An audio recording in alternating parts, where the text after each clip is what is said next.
Kasi hanggat hindi nagde-declared, itong pamilya ng mga Duterte, ng kanilang salin, alams na. 'Di ba? Alams na, ayaw atang masilipan. Pero anyway, kung people power lang din naman, wala yan. Madaming mga mamamayang Pilipino ang magagalit kapag mag-people power kayo. Baka kayo pa yung baka si Sara Duterte pa ang ipa-impeach ng mamamayang Pilipino. Mga yan mga mima din yan. Mga mima sabi. Diba? Mima content. Mga pasikat. Diba? Sa tingin nyo, papayag yung mamamayang Pilipino na patalsikin nyo si Marcos? Si President Marcos? Unang-una, ayaw ng Pilipino sa mga korap. Yung issue, yung Parmali. Yung frigate. Diba? Yung kay Bongo. Anong pangalawa? Ayaw ng mamamayang Pilipino sa mamamatay tao. AJK, DDS. Diba? Nako, ayaw din ng mamamayang Pilipino sa mga protector ng Pogo. Sa Pogo, nandyan yung inhumane na human trafficking. Meron pa ngang iba, tawag dito, merong torture chamber. 'Di ba? Ayaw ng mga tao sa demonyo. Sino yung demonyo? Si Digong. Ano yung sabi niya noon? Sumama daw kayo sa kanya sa impyerno kasi hindi naman daw kayo mapupunta sa langit. 'Di ba? Wag na daw kayong mag-assume, magsama-sama daw kayo lahat sa impyerno. Kaya nga sabi ko, demonyo yan eh. 'Di ba?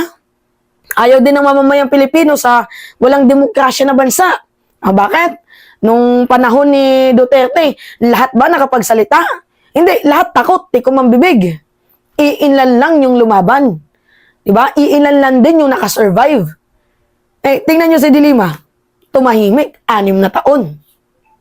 Si Trillanes, 'di ba? Ginawa ng sandamakmak na issue. Na nagbenta daw ng Scarborough, madaming bank account, 'di ba? So, ayaw ng mamamayang Pilipino dito sa mga Duterte at ayaw nilang mabalik yung mga Duterte, walang pakialam sa mga health workers. Ha? Yun yung sinasabi ko sa inyo mga minamahal. Wala yan. Bobo talaga yan si Oli. Si Oli yung tipo ng isang vlogger na kipi yung ulo. Alam niyo yung kipi? Tabingi. Bisaya kasi si Mimo ba? Yung ulo ni Oli, may butas yan dito. Nakulangan siya ng utak. Nakulangan siya ng laman sa utak. Kaya kung ano na yung pinagsasabi. May tililing na nga itong si Sara. Susundan mo pa rin yung yapak. May impeachment. Pag-usapan natin. Iba pa impeach nyo si President Marcos? Posible. Posible yung ipa-impeach. Pero ang tanong, magsasucess ba? Hindi. Sino yung mga nandyan sa kamara? Pro-admin. Iisa na lang yung may tililing doon, si Alvarez. Si Pantaleon Alvarez na lang yung nasa kamara na kaibigan ni Digong. Hindi, parang meron pa atang dalawa na nalimutan ko. 2, 3, mabibilang na lang sa inyong mga daliri. Diba?